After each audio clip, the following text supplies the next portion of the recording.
Idea video अंगणवाडीतील मुलांच्या मातांसाठी. नमस्कार.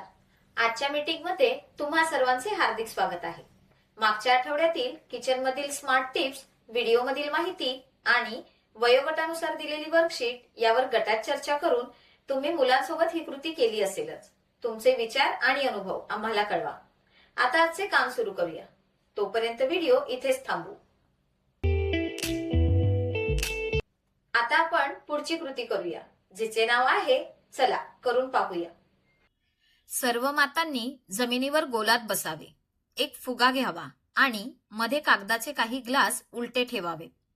आता प्रत्येक मातेला एक एक करून फुगा हवेत सोडायचा आहे आणि तो जमिनीवर येण्यापूर्वी ग्लास सरळ करायचे आहेत. फुगा जमिनीवर पडू नये म्हणून त्याला मधून मधून हवेत उडवत राहायचे आहे.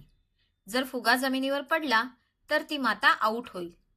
जी माता सर्वात जास्त ग्लास सरळ करेल ती विजेता असेल.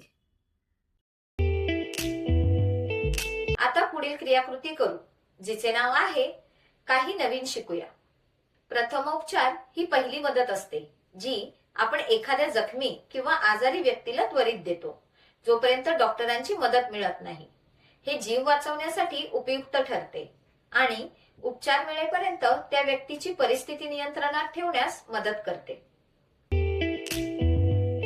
एखाद्याला अचानक दुखापत होते किंवा कोणी आजारी पडते तेव्हा लगेच दिली जाणारी मदत म्हणजेच प्राथमिक उपचार होय. जर काच लागून इजा झाली तर जखम स्वच्छ पाण्याने धुवा.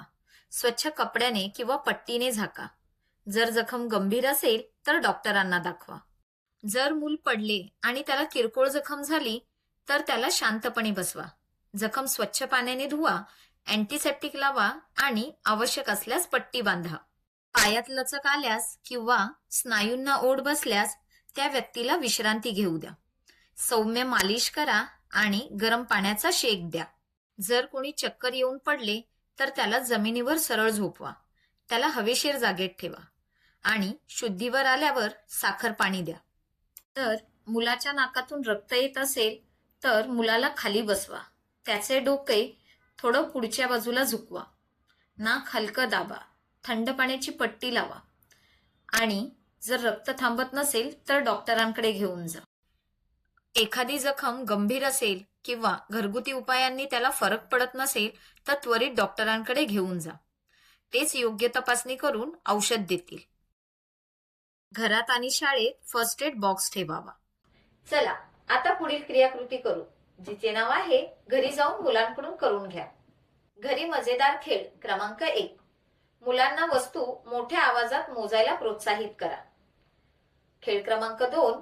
मुलांना शारीरिक क्रियाकृतींचे पॅटर्न तयार करण्यात सहभागी करा, जसे की टाळी, उडी, वाका इत्यादी, आणि त्या पॅटर्नची पुनरावृत्ती करत खेळ सुरू ठेवण्यास प्रोत्साहन द्या.